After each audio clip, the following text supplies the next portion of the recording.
right, happy Sabbath, everybody. Today is, what's the date?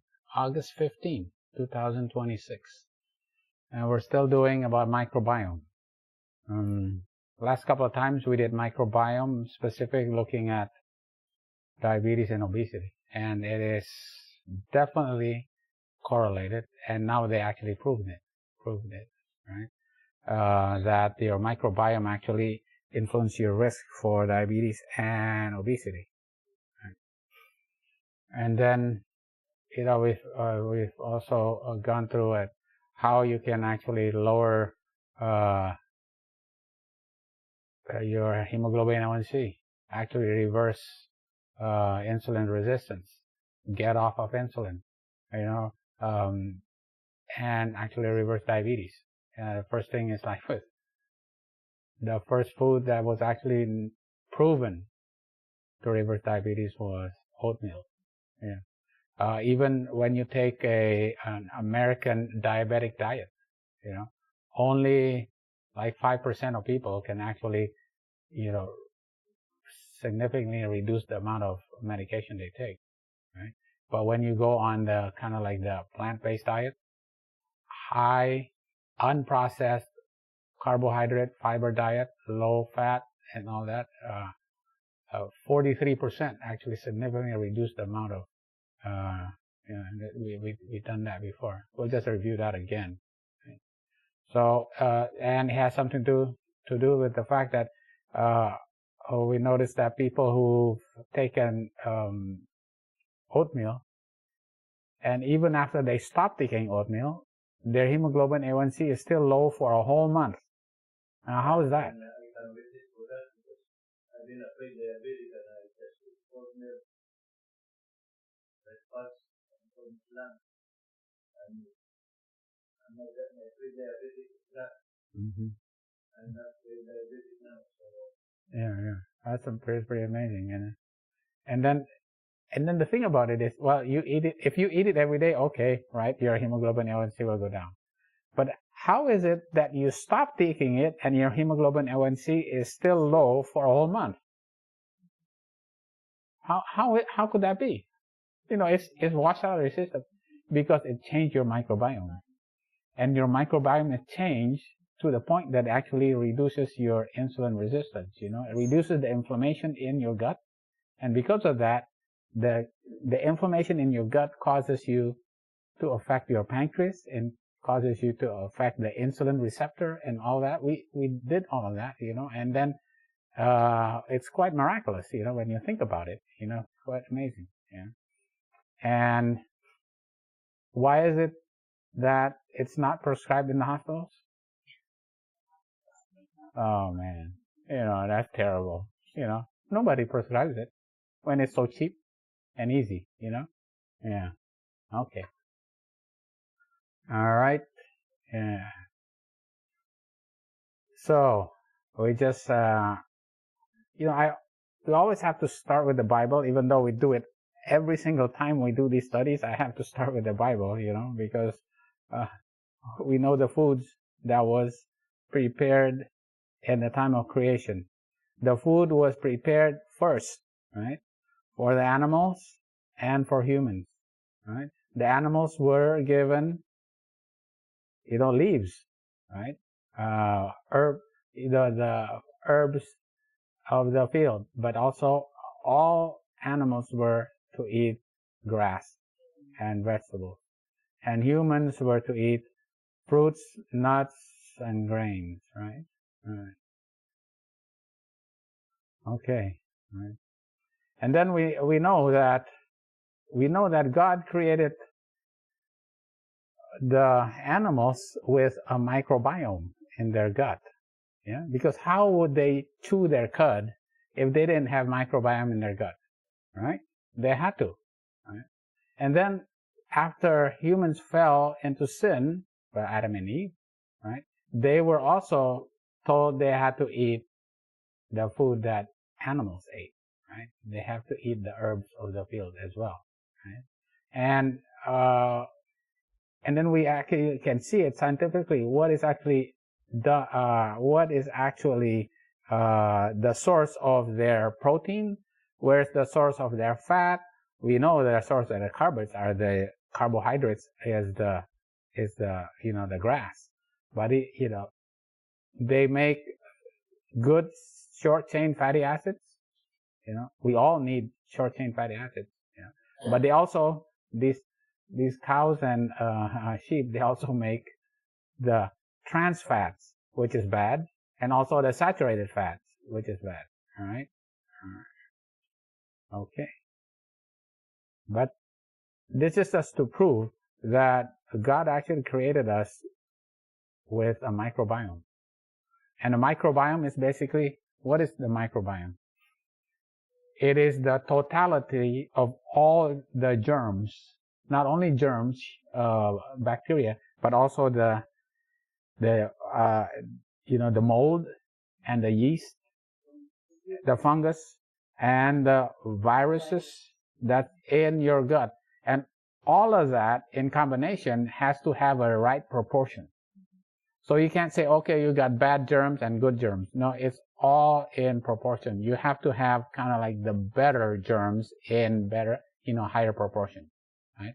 So, it's got to be that when sin came and people started to eat differently, and they might, reactive oxygen species, right, in their blood and all that, their microbiome shifted. Yeah, because of sin. Everything has their own purpose, like the lowest frequencies, those spine things, those, they're the garbage disposal of the seed, and that's what they are. Even the snake that works, the works of the work. Yeah, I know. Oh man, those caterpillars. It's nice they become, butterflies, but they're eating all the plants. And the tomatoes eating. Yeah. So you have to plant something for them. Extra. Yeah. You know what? That's a right attitude about that. Yeah.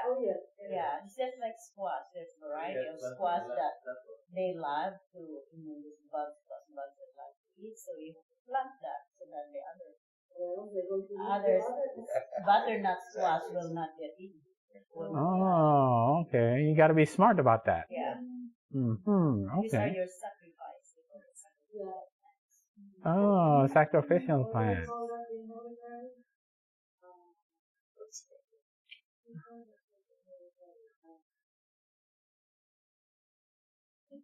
The scapegoat? No.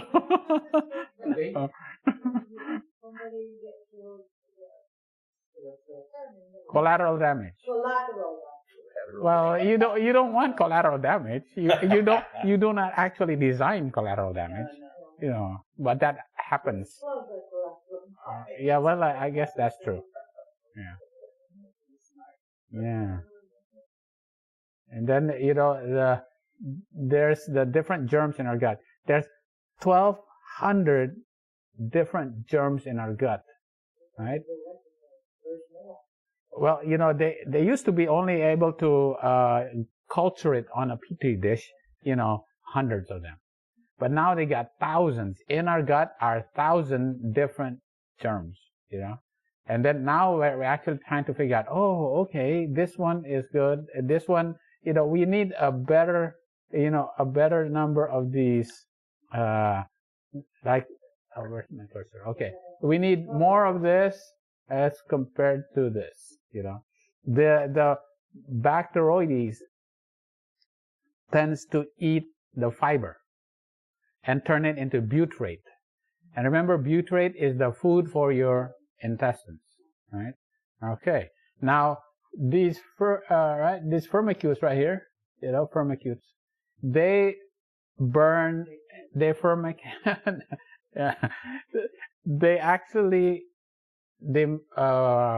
use up carbohydrates, right? They burn starch, all right, and turn it into glucose, right? Which is actually something that we need. But the problem is that there's too much of it, right? So you don't want, too much glucose because it'll turn into fat. Too much of it will build up into fat. You need more of this butyrate here. Yeah, so you need more of this than this. All right. Okay. All right. Okay. And we already know that, the microbiome is different. Those with obesity and those with diabetes have a different microbiome, right? It's in the and then all these Western diseases, there is a difference in the microbiome. For example, ulcerative colitis, Crohn's. They check the microbiome compared to a healthy, even their twins, right, who don't have the disease, their microbiome is different. Right? Yeah. Right. Even in colorectal cancer. In colorectal cancer, they found out those with colon cancer have a different microbiome than those who don't have it. Right? So a lot of it is from your microbiome, and the amount of immunity. And then, we went into, oatmeal, Why does oatmeal work? Right? Because it's low calorie, it has a lot of fiber, it's low in saturated fat. As a matter of fact, it really doesn't have much of any saturated fat, and it doesn't have any animal protein, right? And that's why it actually works, right? That's the combination. So, and we go again, and this is why it actually works. It changes your microbiome. That combination changes your microbiome, and it will last you for 4 weeks, even after you get off of that oatmeal, right? So, you know what? I'm eating oatmeal every day. Yeah. All right. They tried to do it. They tried to sell me the quick oatmeal. Ah, yeah. Yeah. And then the ones that already have added sugar and all that kind of stuff, right? Yeah. Okay. All right. So, this oatmeal actually will change your microbiome, right? Okay. So, how can we change our microbiome? Obviously, we need to eat, so this is like, how do we change our microbiome? One of the ways, for the nurses who know about this, patients who have taken a lot of antibiotics, right? And they killed a lot of the good germs in the gut, right? And so what happens? They develop C. diff. All the nurses know about C. diff, right? And I get to treat a lot of it, right? I'm just because of my profession, I get to treat a lot of C. diff, right? Because they have killed, the medical community, us doctors, have prescribed antibiotics that killed the good germs in your gut, right? And now all you have is the bad germs, and the ones that overgrow is called Clostridium difficile. And that secretes a toxin that causes your intestines to be highly permeable, and it leaks. And because it leaks, all the edema fluid goes into the intestines, and you get severe diarrhea to the point that you can develop renal failure. And you could die. Right? It is very bad. Right? So they give and we have to give more antibiotics for that. So wait a minute, this doesn't make sense.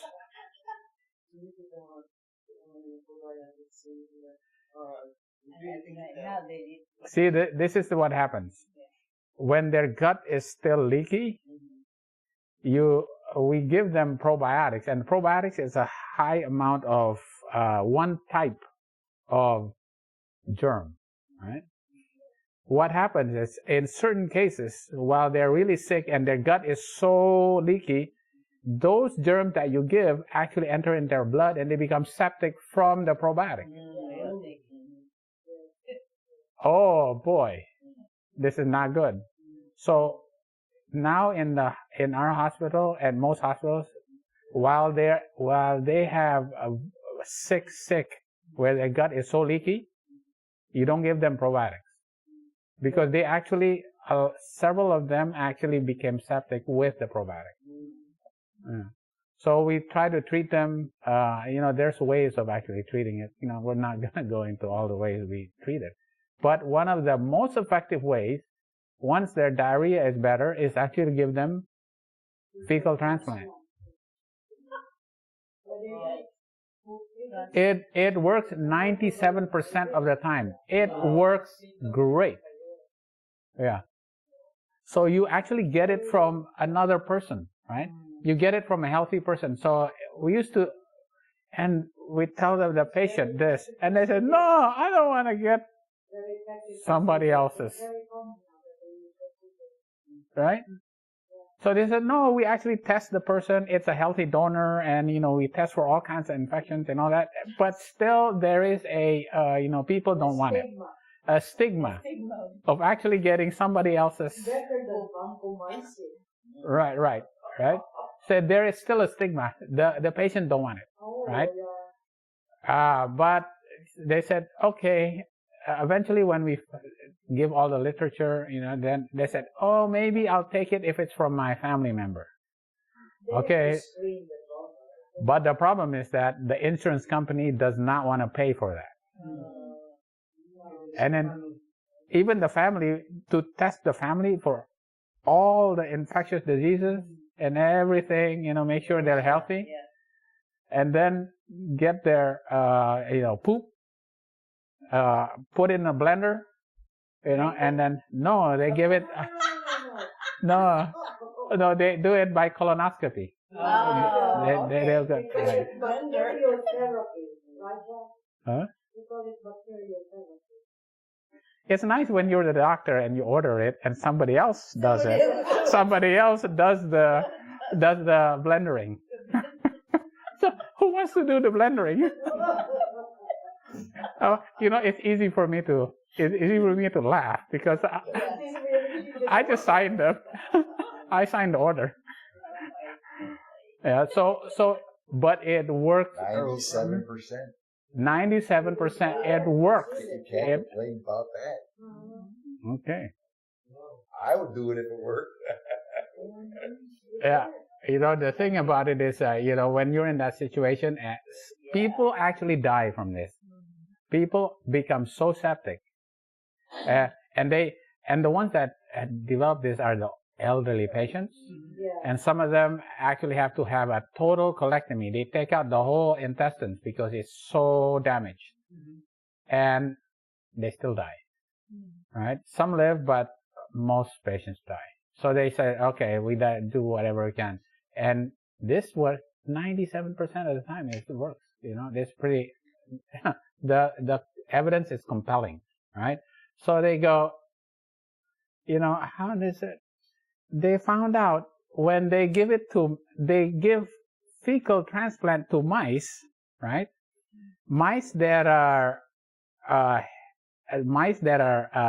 of lean weight to a mice that is obese.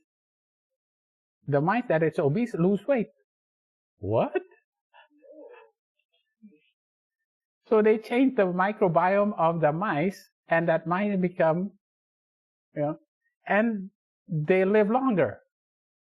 This is amazing. The mice live longer. They become less insulin resistant, and they lose weight. They did it in mice. Oh, okay, right. That's pretty amazing. Yeah. Well, all right. So then here's one case study. It's pretty amazing, right? This patient had Clostridium difficile, and they wanted to say, okay, fecal transplant will work for you. It'll help you. He says, I don't want it from a donor. I want it from my child. So she got it from her child. The problem was that child is obese, and she was not obese. All right. They give the fecal transplant to her. She recovered from the Clostridium difficile, but then she became obese. She gained a lot of weight.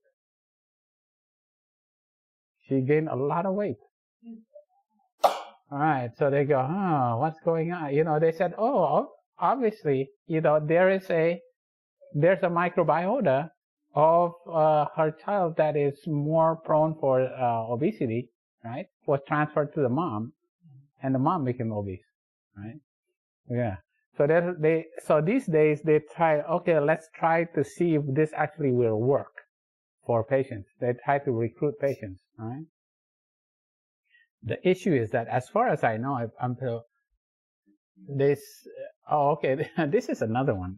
This is pretty amazing, right? How they did this, right? So they took 3 sets of people who are obese, right? And they give them different diets, a healthy dietary guideline. They just give them the guidelines. Here one, they give a Mediterranean diet. Here one is kind of like a more improved, more green Mediterranean diet, right? So they start losing weight for how long is that? 6 months, right? At the end of the 6 months, they take their their poop, right? They freeze dry it, right? And put it into capsules, right? They put in their own poop, right? And then they divide those people, and one set will get placebo, and another set will get their own. It's not somebody else's, it's your own, right? You get your own. You get your own autologous. Autologous means your own fecal microbiota, right? And then they continue their diet. Those, while they're losing weight, they get their right? Those who are in this green Mediterranean diet, but not in the Mediterranean or the regular diet, these people, right? When they've been losing weight, but when they take placebo, their weight goes up. But when they take their own poop, while they're losing weight for 6 months, their microbiota has changed to the point that they don't, afterwards, they don't lose weight as much as if they took placebo, right? And their insulin resistance gets better too. So this one proves that, eating a healthier diet will change your microbiota and will actually increase your risk for, gaining weight or, becoming diabetic, or help you with those problems, because the change of microbiota actually, helps you, right? So they go, okay, well, we gotta find out, we've gotta do the best study. What's the best study we can do? A double-blind placebo-controlled, right? Let's take some obese patients and transplant them with fecal, transplant, right? And see if they actually lose weight or they become non-diabetic. Now, this is difficult. Not very many people want to volunteer for this, right? So they actually did it. And the thing is that, wow, they said, the microbiome changed. But the problem is that they did not did not observe clinically significant metabolic effects. They didn't lose that much weight afterwards. So they go, why is that? It's supposed to work, right? So they said, we have to do it in a better study because our sample size was very small. We need a much bigger study to see if there's any effect. And the other thing is that after the fecal transplant, they went back on their Western diet. So if you had fecal transplant, you go back on your Western diet, you think, wait a minute, it doesn't make sense.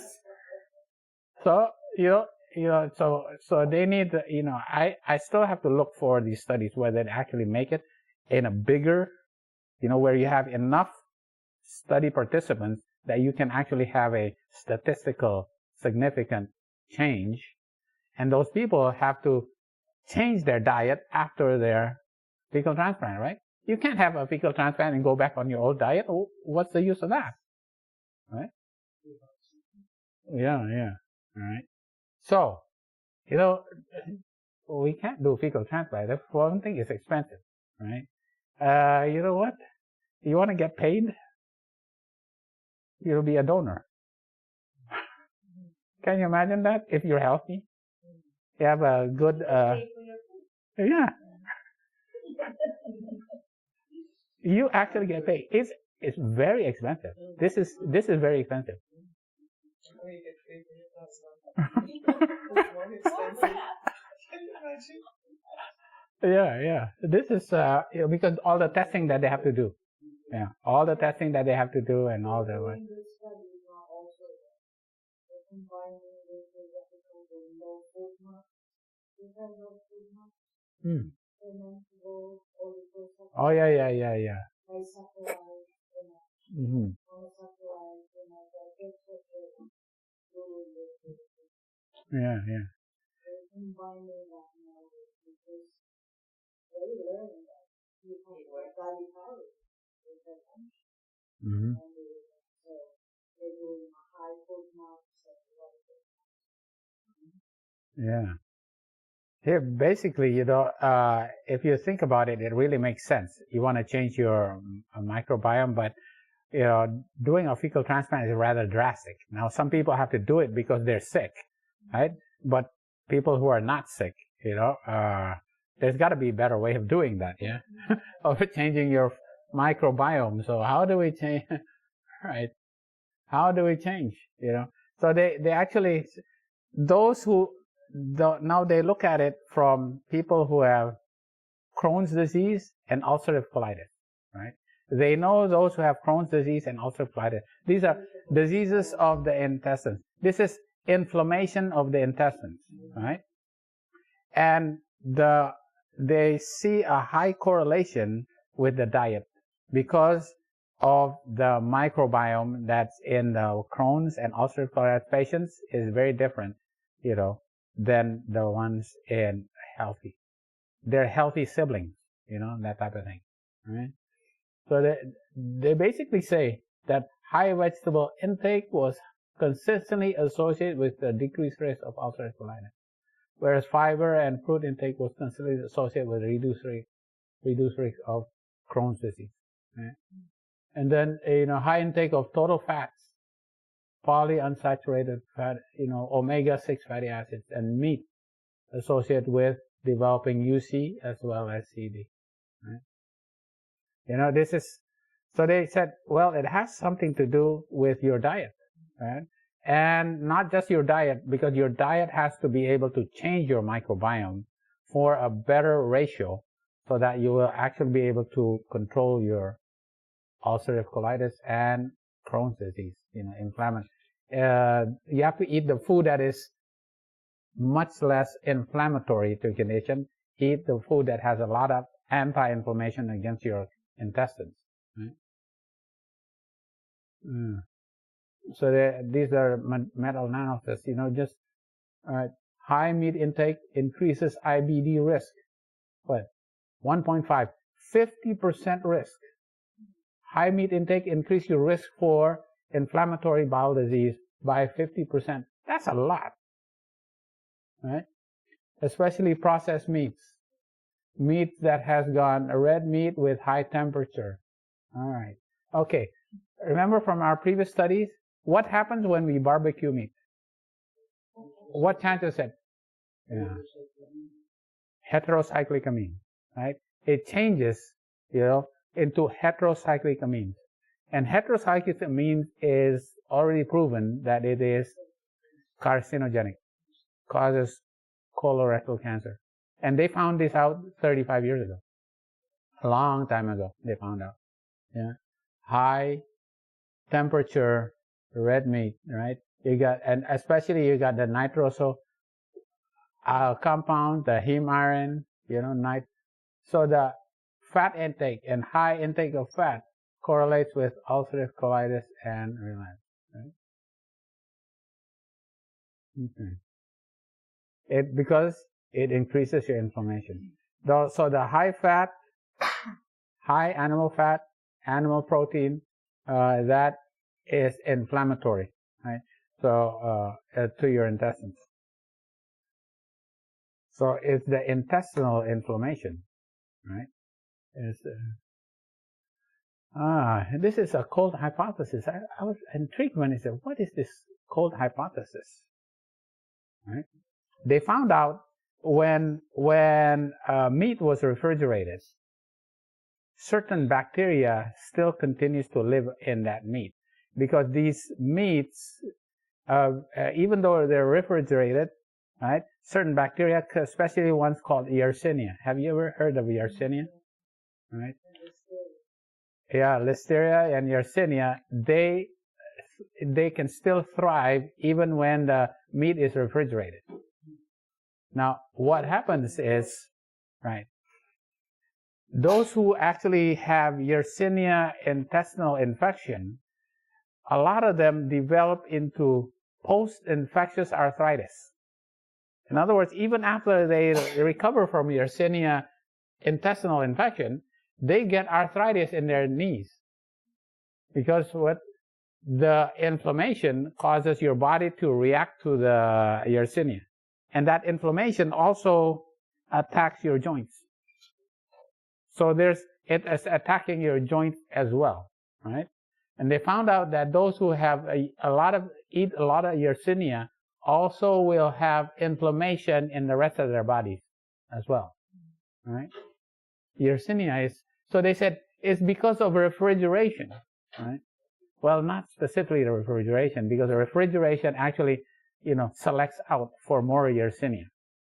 And that Yersinia actually will cause you to become more inflamed, have increased risk for, increase your immune response, right? Okay. Protein intake, inflammatory bowel disease. My goodness, there's a lot of, right? 67,000 patients, right, for 10 years, right? And there's 77 incident cases of inflammatory bowel disease, right? Ulcerative colitis, Crohn's. High total protein intake, especially animal protein, was associated with the increased risk of IBD, right? Okay. Right. Now, why the animal protein? Right? Inflammatory. Oh, shoot, I didn't have this. All right. What is IBD is inflammatory bowel disease. Okay, sorry for I did not, right. What happens is in inflammatory bowel disease, what is toxic to your intestines is hydrogen sulfide. Hydrogen sulfide is that rotten egg smell of when you climb a mountain, right? It gives you a rotten egg smell, right? Hydrogen sulfide, right? It's toxic to your colon, right? So, high animal protein, right? Like methionine and cysteine. Look at this, it has sulfur, right? The rotten egg smell comes from sulfur. And these amino acids that have sulfur is methionine and cysteine, right? In your body, it gets changed to taurine, right? Yeah, I remember. This is easy for me to remember for some reason. It's easy for you. Right? Right. It has this sulfur here. And taurine, okay, in your body it gets changed to taurine, right? But now taurine is not exactly all bad, right? Yeah. But a lot of it, when you eat a lot of saturated fat, right? Saturated fat, right? You need the taurine to actually in the bile needs to absorb the fat. So your body now makes more of what we call taurocholic acid. This is a secondary bile because your body sees all this fat and needs to absorb it. So now your body makes more taurocholic acid.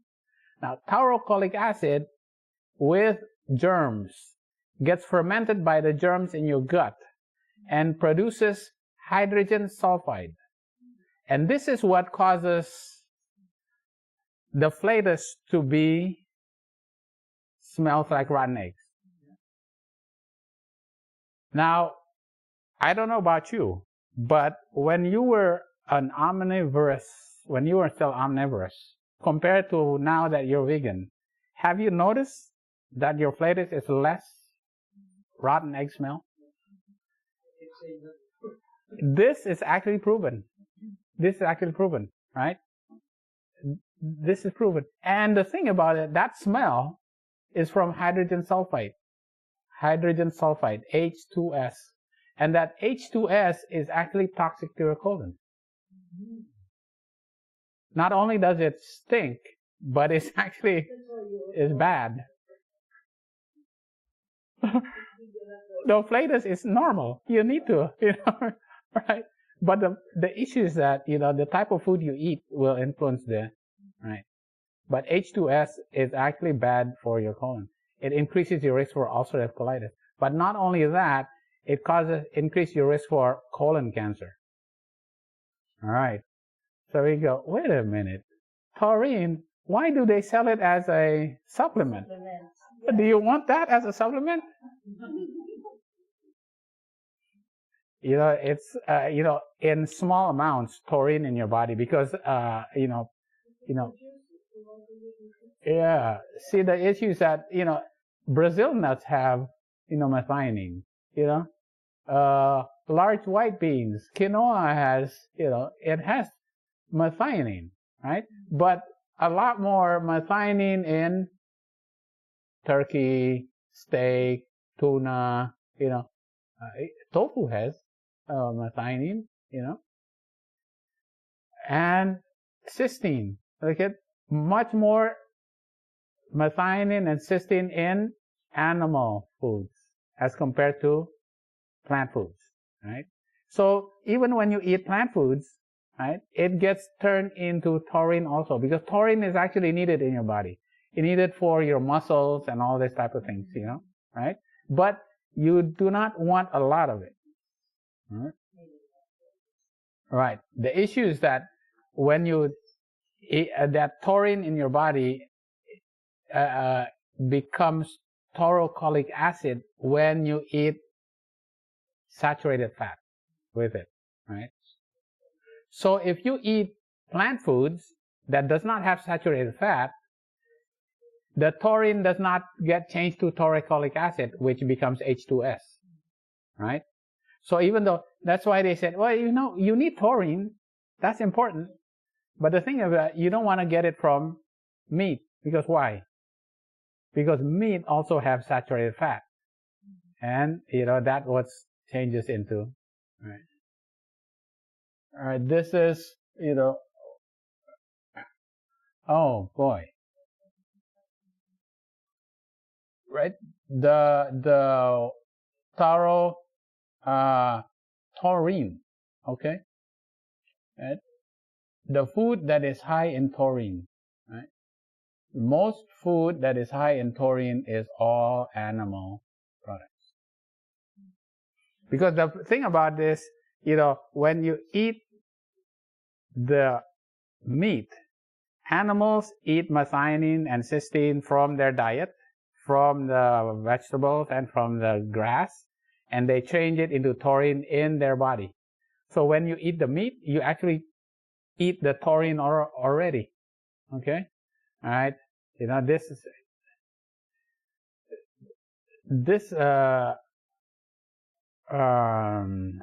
I'll put it into a kind of like a graphic that makes it a lot more easier to understand.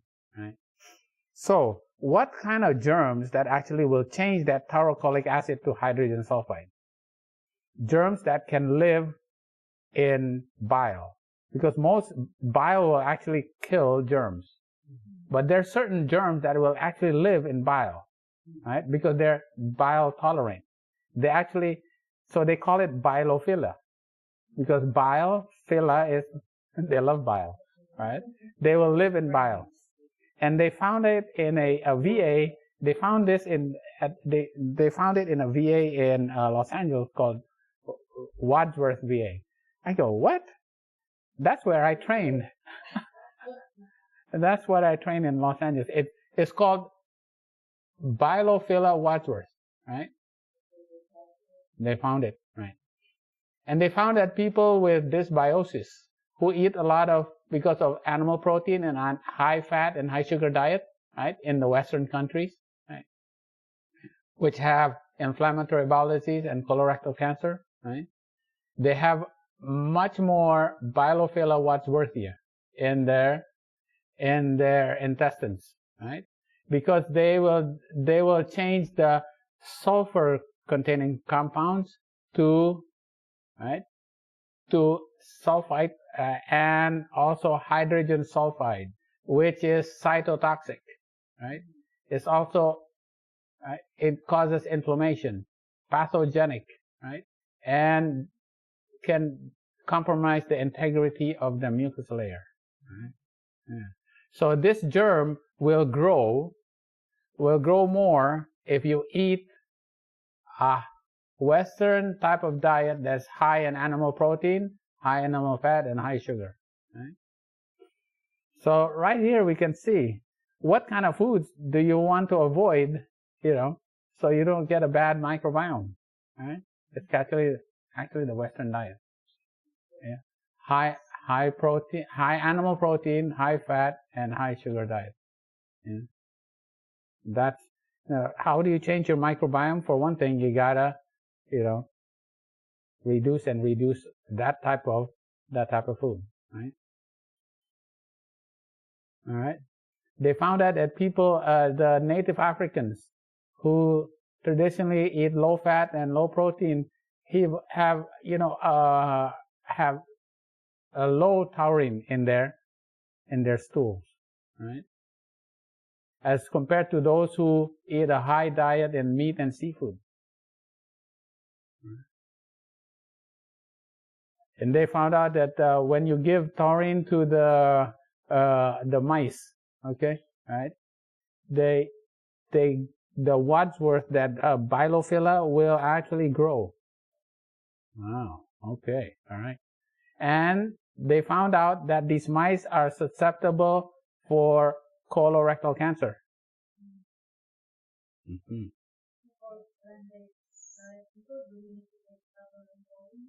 No, we don't.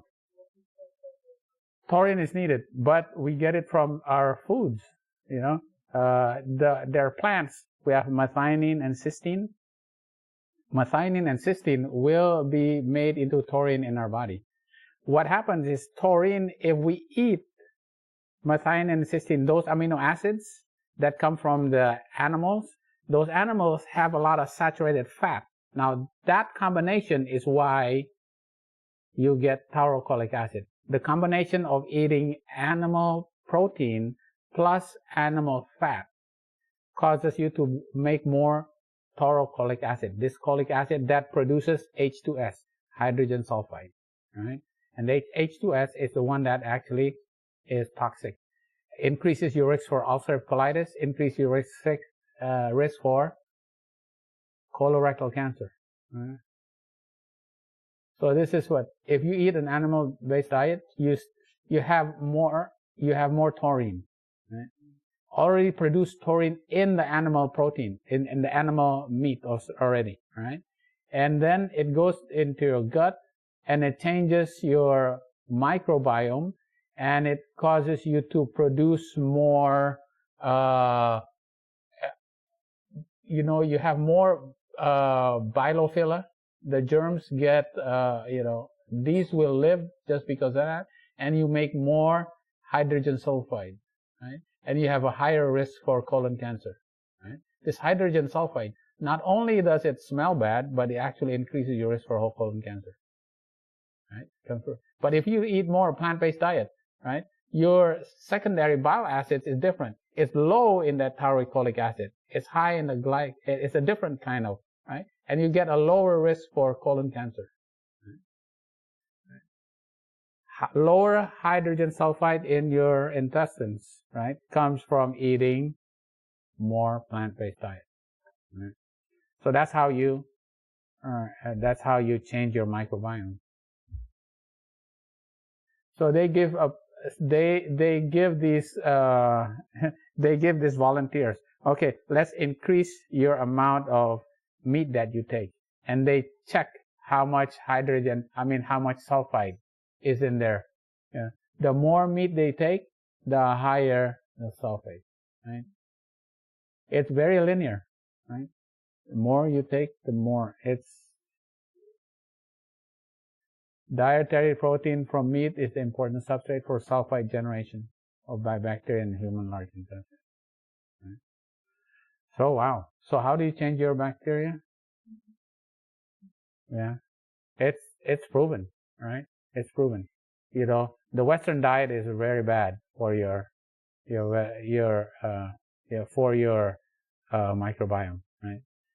And then you can change it. You don't have to have fecal transplant, right? Right? If you have to get fecal transplant, get it from a thin person, right? And anyway, you know, you can change it by eating a high fiber, low fat, low saturated fat, whole plant-based diet. You will change your microbiome, right? And then there's another one, you know, that will increase your immunity in your intestines. We did this before, right? It increases your immunity because those plant-based diet is anti-inflammatory in your gut. So it increases your immunity. And they go, you know, way back in, I can't remember when this was, right? 2011. Yeah? They found there's something in your that also helps your immunity that comes from your diet, and it is related to this aryl hydrocarbon receptor. You go, oh, this is very important, you know. People who the aryl hydrocarbon receptor is activated have a lot better immunity in their gut. Their gut is not leaky. You know, it replenishes. You know, they don't have all that bloating and you know, the diarrhea, and you know, it's not inflamed, right? And they found out, all right, it's the key for this, to activate this, comes from cruciferous vegetables, right? It comes from cruciferous vegetables, right? It's a plant-derived nutrient, right? It boosts your intestinal immunity. Wow, that's good. We always, right away, you know, it's a plant-based nutrient. You know, this is from New England Journal of Medicine. I don't think anybody could actually, you know, debate with this type of research, you know. They found out that the key is actually indole 3-carbinol. Right? It's comes from a protein found in broccoli and Brussels sprouts, cruciferous vegetables, broccoli and Brussels sprouts. And this cruciferous Brussels, you know, these are all the cruciferous vegetables: arugula, bok choy. You know, this is in alphabetical, right? But when they say, you know, all these, you know, this is all good to increase your immunity in your intestines because it produces indole 3-carbinol, which unlocks improves your immunity in your intestines, right? And the reason why it's called cruciferous vegetables is because the flowers look like a cross. It looks like a cross. That's so amazing, you know? God is telling you something, right? You want your immunity better? Yeah. Yeah. Yeah. So this is what's in broccoli. They have glucopharin, glucoraphanin. Wow, that's a little, right? And glucoraphanin can be changed to sulforaphane. Now, sulforaphane is very well known because when you take the sulforaphane extract and you drop it into a petri dish with breast cancer cells, those breast cancer cells die. It's amazing. It actually dies, right? Right? And what happens is the glucopharin is actually in a different compartment in the broccoli, right? So it's not mixed, right? But when you cut the broccoli, right? When you cut it, the glucopharin will combine with myrosinase, which is in the broccoli already, and that will change it into sulforaphane. And this is known to can fight cancer. Right? Now, So how do you know? Obviously, you're cutting the broccoli. So you have to cut the broccoli to activate the myrosinase to make glucopharin into sulforaphane to get the beneficial effect of the cruciferous vegetables, right? But also, it has glucobrasicin. Oh my goodness. Yeah. You know, I went and, you know, did my nerdy thing and find out all the structural formula for this, you know. I am, all right? Just to make sure, you know, I did my due diligence in research. Right. And this is also broken down by myrosinase into indole 3-carbinol. Okay, that's good, right? This is the indole 3-carbinol is what we need, right? Because it increases your immunity. This fights cancer, increases your immunity in your gut. Oh my goodness, this is really good, right? So, you know, it comes from tryptophan, right? Your microbiota in your gut also changes the tryptophan into indole derivatives also, right? Not only by cutting it, but also those amino acids get changed by your, so you need good gut germs to make this, to, you know, AHR, right? To cause your immunity to be unlocked with the gut immune cells right here. This is the indole 3-carbinol right here. So you have to cut the broccoli, right? And then it is changed by your microbiome, the amino acids, and it unlocks your immunity in your intestines. Right? Okay, this is a final kind of like go to the summary. All right. So it's Western American diet, right? Yeah. Right. Okay. Right. When you eat the fat from this, you know, you need the cholesterol to be conjugated to make into bile acids, because bile acids will allow for the fat that you eat to be absorbed. Without bile acids, the fat does not get absorbed. You know, it has to be emulsified, you know, broken down into small pieces so it can be absorbed. Yeah, like soap, right? So it can be, right? So this is, right? Okay, but also when you eat this, you also eat animal protein, and has methionine and cysteine, also glycine, right? But because you're eating the fat, methionine and cysteine is preferentially turned into taurine, right? Which is needed because taurine is much more efficient in causing you to absorb the fat that you've eaten, you know. So here's your saturated fat, right? You know, now taurine, because of the saturated fat, is turned into taurocholic acid, right? Because you need this for absorption. This is the secondary bile. This is a primary bile here, and it goes turn into the secondary bile. Now, taurocholic acid, in the presence of Bilophila wadsworth, right? Wadsworth, you remember, right? This will grow. It likes to grow in this bile. So you get more and more of this, but when you feed this Bilophila with this bile acid, right, what do you get? Oh, especially when there's already a lot of taurine here in the food, right? This meat and the cheese and the eggs already have a lot of taurine. It adds to this, right? And then what do you get? Hydrogen sulfide, right? You get this hydrogen sulfide. Right. Not only that, this is toxic. So it makes the cells leaky, right? So now the germs from Bilophila, right, it has that lipopolysaccharide, endotoxin, right?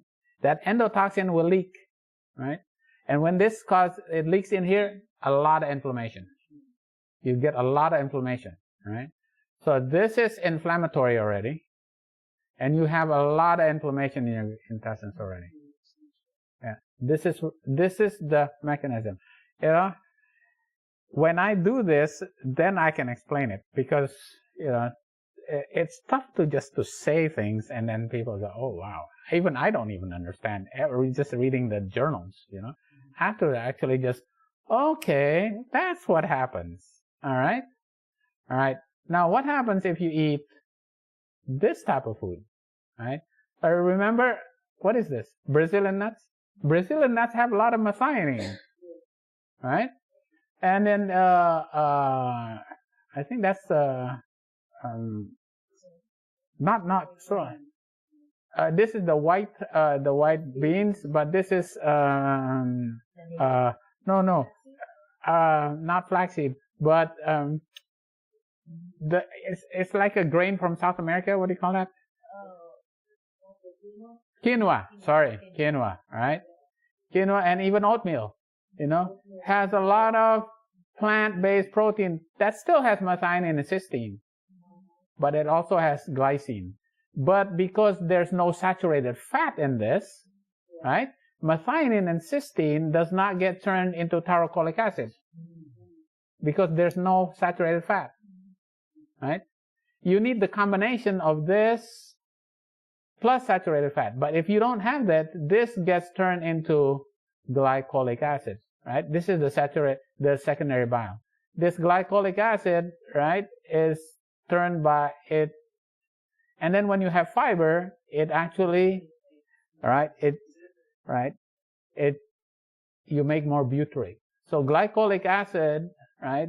Remember, glycolic acid gives it TGR5. Oh my goodness, TGR5. That's what I have to that's the Takeda G protein receptor 5. Wow, this is actually very good because it increases your metabolism. It increases metabolism, but not only that, it actually increases the amount of GLP that you make in your intestine. What's GLP? GLP-1? GLP-1 causes your stomach to slow down, right? Causes your pancreas to make more insulin. Causes your mind, your brain to feel more satisfied. Makes your pancreas makes more insulin. Makes your liver not dump all that sugar, and make you lose weight, right? That's why it's turned into Wegovy and Ozempic, right? Yeah. And that's all made from butyrate, right? Butyrate is the food for the intestines, but also butyrate also makes for these cells make GLP-1, and GLP-1 is very good. We need GLP-1, right? Yeah. All right, but also it improves our immunity. Right, butyrate actually improves our immunity.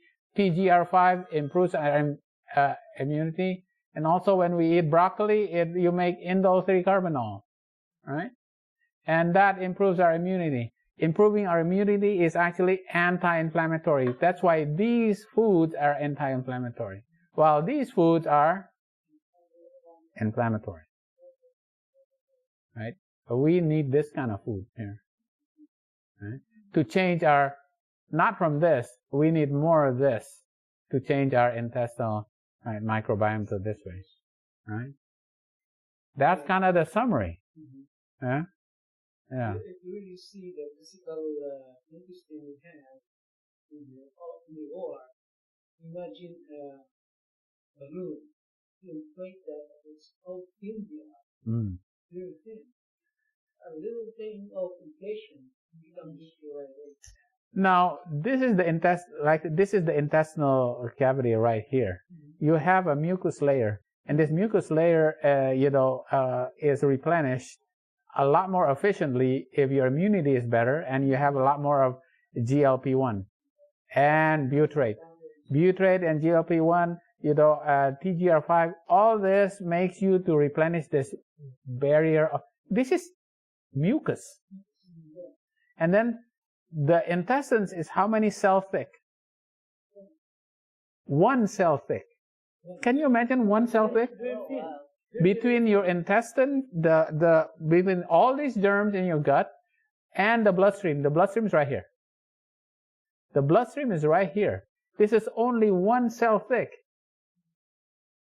Imagine, where you need to improve your immunity, right?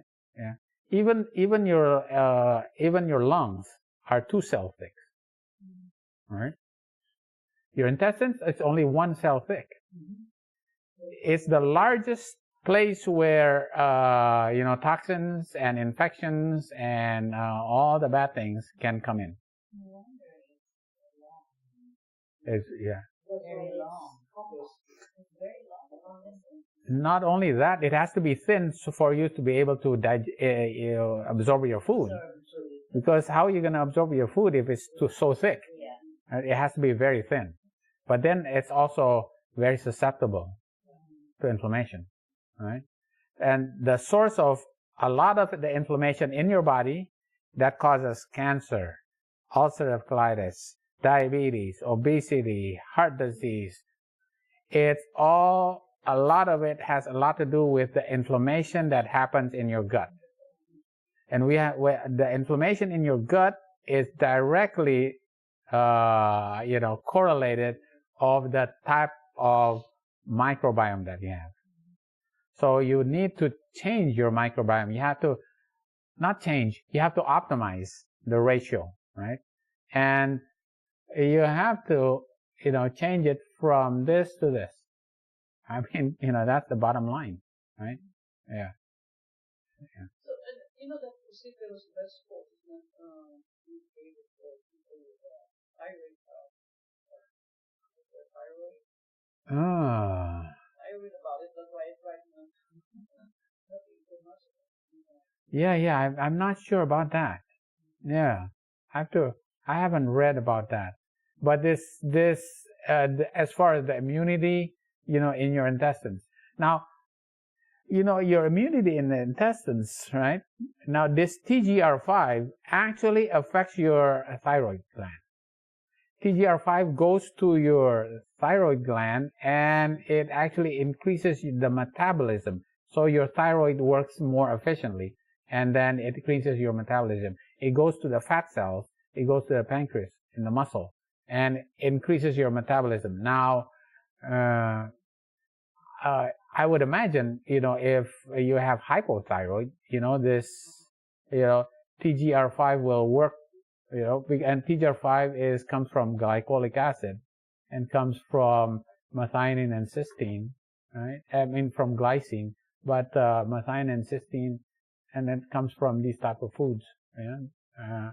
But saturated fat is the enemy here, right? Yeah. Because you got methionine and cysteine here, you got methionine and cysteine here. What the big difference is? The saturated fat right there. This doesn't have saturated fat, this has saturated fat. When you look at it, the saturated fat is the biggest. Yeah. This one causes all the inflammation. This doesn't have this inflammation. As a matter of fact, it's anti-inflammatory. But the saturated fat, that's the bane of the Western American diet.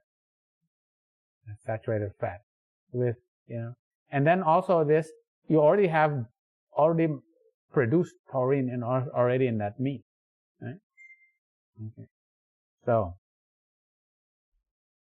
we go back to the Bible, right?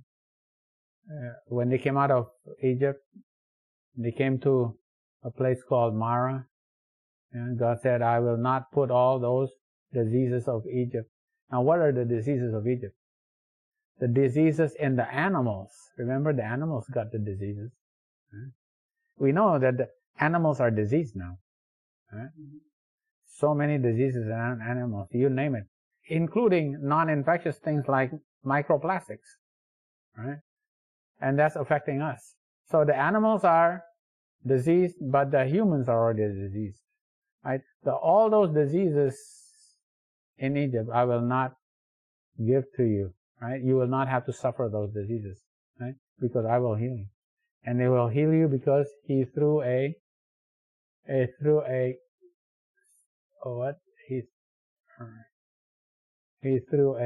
bush, right? A plant into the water, right? Healing comes from the plants, right? And then from Mara, they went to the wilderness of Sin. And here they said, we want to eat the flesh pots of, Egypt, and the bread. And so the God said, okay, well, you want bread and flesh pots, you won't have bread until tomorrow, but tonight you can still have quail. So in other words, even in the Bible it says, health reformation is progressive, right? Health reformation is progressive. It doesn't happen right away. It's progressive, right? And that's a biblical principle, right? That we have to make sure, we understand, right? Because tomorrow you can eat manna when there's no more quail, right? And then eventually they had to learn all the 10 Commandments. They had to learn everything, even Leviticus, 11 or 14? Yeah. Leviticus 11, right? All the clean foods, they had to remember. Okay, remember what was given to Noah, right? Leviticus 11 basically expounds on that, right? The clean foods and the unclean foods, and remember all of that. But then they got to Kibroth Hattaavah, and they go, oh my goodness, we can't tolerate eating this manna all the time. And they said, we want to eat the flesh foods of Egypt again, right? And what did they want? Fish, right? And God says, okay, right?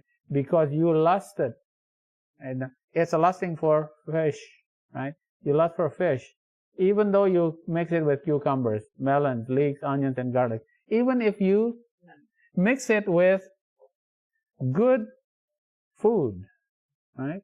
Even if you take your medicines, right? The fact that you still lusted for it, right, is why you have to suffer. And because how did they suffer? Even before they ate it. Now, this is very crucial.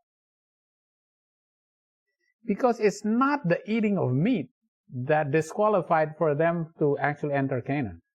It's not the eating of meat. It's the lust. It's the lust, right? This is a problem, right? Yeah. This is a big problem. Because we know Canaan is actually a type of heaven, right? When they were walking from Egypt, which is a type of the earth, and then going to Canaan, which is a type of heaven, this is their experience, right? Yeah. So they were eating manna in the desert. Why were they eating manna? Because it's actually a shadow for us, right? We are the ones who eventually we're going to eat manna in heaven, right? Yeah. So we have to prepare our appetite so that we don't have a lust for the flesh pots of Egypt, right? So it's the appetite that has to be controlled. Right? Yeah. Mm-hmm. Right. Because in heaven, what are we going to eat? The leaves of the tree of life will be the healing of nations. Now, when I give this slide, I used to say, you know why? Because we're still short when we go there, and we look at Adam, my goodness, he's really tall. And then we are going to grow, because we're going to eat the leaves of the... No, but now that I figure this out, the 144,000 who are translated to heaven, do you think their microbiome is still the same from earth? No, when they're translated 7 days to go to a heaven, is their microbiome being changed? You know what? I'm just thinking that maybe eating leaves in heaven will change their microbiome. Yeah. It's not like the microbiome is bad. God created the microbiome in you. It's just the proportion. So when you eat the leaves of the tree of life in heaven, you're going to change your microbiome in heaven. Yeah. That's true, right? And you're going to eat that, you're going to have, you'll have eternal life. Ah, that's true. Yeah. Yeah. But what we're seeing is, so you can think of it this way, right? It's also to change your microbiome. I don't know. I just want to prove it that it's going to happen. There's a reason why it's 7 days. But you got to eat. I don't say carnal things will be the dominant factor. And there's a lot of things engaged rather than just eating. I think Yeah, of course. Yeah. Just based in your experience. Mm-hmm.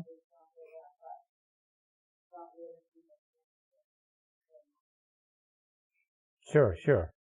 But when you get there is no desire. That's right. It's the lust. You cannot have lust in heaven. Right. They do that they sin in their mind. Now what they said, you look at the woman, you lust after the woman, you can see the animal. Mm-hmm. Right. Yeah. And this is the slide that we did last time, right? Because the one of the fruits of the tree of life is, well, obviously almonds, figs, pomegranate, grapes, but also manna. Right? So, right. So how do we improve our, you got to eat leaves, right? Change your microbiome. You got to cut your broccoli, right? You got to cut your broccoli. Because that cruciferous vegetables, when it's cut, is actually a symbol of the cross. Jesus died as the Lamb of God because he was cut, right? The Messiah was be cut off, right? This is actually, he was cut. Why was he cut? Because he was the Lamb of God. And his life was taken when the Lamb was cut. So that's why he's a symbol of the cross, right? Dying on the cross. And the cruciferous vegetables, right? Is when you think about it, right? It actually can save you from the effects of the diseases of sin, which is like the diseases that we suffer now, like cancer, right? Yeah.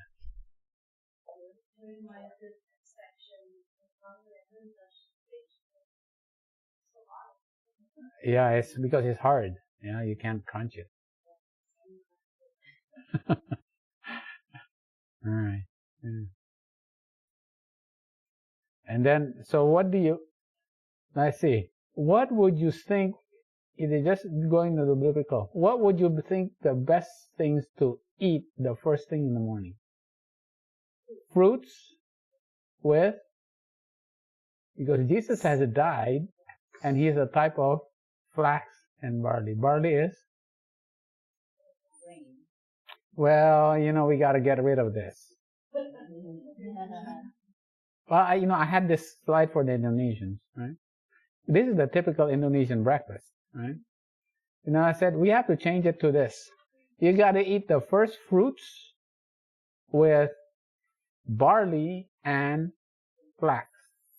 This is what you got to eat. Well, you can improve it more, right? We use amla too. I now put black soybean to improve it. There's multiple different things you can add. Yeah, but we got to get rid of that. Okay. Change your microbiome. This will change your microbiome for the better, right? Obviously. Right? And then even with this, right? Even with when you became a diabetic on a standard American diet and you went on a conventional ADA diet, your risk of your ability to reduce your amount of medications is only 5%. But when you go to a vegetarian diet with, only one low-fat yogurt a week, you increase your chance of reducing the amount of medications is actually 43%, right? So you gotta advance from a standard American Western diet to a kind of like more of the American diabetic diet. But if you want to improve it a little bit better, you go with the vegetarian diet. All right? Yeah. And with these, so your breakfast, you eat food deliberately designed for the condition that you have, right? If you have high blood pressure, you choose the food that is specifically for high blood pressure, right? If you got high cholesterol, you choose the food specifically for that, right? It's not a matter of just, okay, I'm just going to go vegetarian. No, it's not. You have to choose the kind of foods, right? There's so many different, there's so many different ways of eating, right? And this has been proven. When you eat this way, your hemoglobin A1C will significantly drop. That within 6 months, most of the people on this, no longer have to, the majority of them do not have to be on their diabetic medications anymore, if they actually eat like this. And they lose weight, right? We did that last week, right? So this is how, this is how we change our microbiome, right? Okay, a couple of Ellen White quotes from Spirit of Prophecy, right? Eve sinned, and the sin of Eve started from the lust of the flesh, the lust of the eyes, and the pride of life. But it's the lust, right? So if Eve fell because she lusted in the beginning, do you think the lust of the flesh for food will be a downfall? A lot of people in the end time, in the beginning and the end, it's gonna be the same thing. That is actually what's gonna be able to prove that if you do not have that lust anymore, you have no desire, right, for that food, that will qualify you actually, because you cannot be in heaven with that lust. Because Eve fell because of that lust, and because of that lust, she fell and she had to be removed from Eden.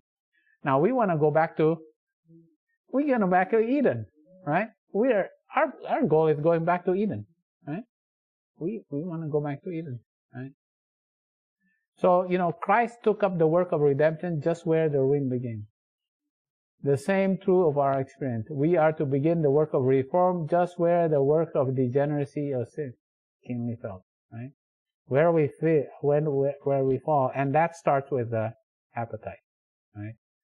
The food, you can see, because, if we want to understand exactly why, the appetite is actually more basic.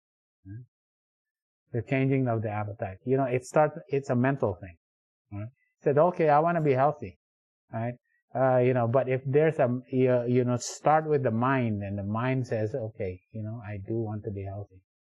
Change the mind, change the appetite, and then you can sustain the diet that you want to go be on. The diet that you want to be on. Okay, this is the last quote. Again and again, I have been shown that God is trying to lead us back, step by step. Here you go. It's step by step. It's not an immediate, suddenly, bam, you're eating just like, it's a step by step to His original design, right? We started off with that. That's the original design of what God wanted us to eat in Eden. We're going to go back to Eden. So we have to go step by step back to that original design. That man should subsist upon the natural products of the earth, right? Among those, now I'm going to read this. It's a kind of a tough thing to read, but I think we all are here, we'll be able to, we can stand this quote from Ellen White. Among those who are waiting for the coming of the Lord. So, what's the definition of waiting for the coming of the Lord? Adventist. If you're waiting for the coming of the Lord, you're an Adventist. Meaning, Meat eating will eventually be done away. Flesh will cease to form a part of their diet. We should ever keep this end in view and endeavor to work steadily toward it. See, work steadily toward it, right? It's not an immediate thing, right? You can't do it immediately, right? It has to be a progressive thing, and that's biblical, right? It's not only in the Bible, it's not only the spirit of prophecy, but it's in the Bible. Right? I cannot think that in the practice of flesh eating we are in harmony with the light which God has been pleased to give us. All who are connected with our health institutions especially should be educated themselves to subsist on fruits, grains, and vegetables. If we move from principles in these things, if we as Christians reformers educate our own taste and bring our diet to God's plan, then we may exert an influence upon others in this matter, which will be pleasing to God. All this basically boils down to this is where we want to go, right? We have a bigger picture of where we want to go, right? Is it about being healthy? Yes, it's about being healthy. But the reason why we want to be healthy is because we want to, with our healthy mind, serve God, right? Serve God and follow His will. And His will is that so that we can obey His law. And His laws is not only just the 10 Commandments, it's the laws of health, right? Because if we follow that, we will essentially be preparing ourselves to have the diet that we are going to eat eternally in heaven. Right? All right. And that is a more sure word of prophecy. Right? Oh, okay.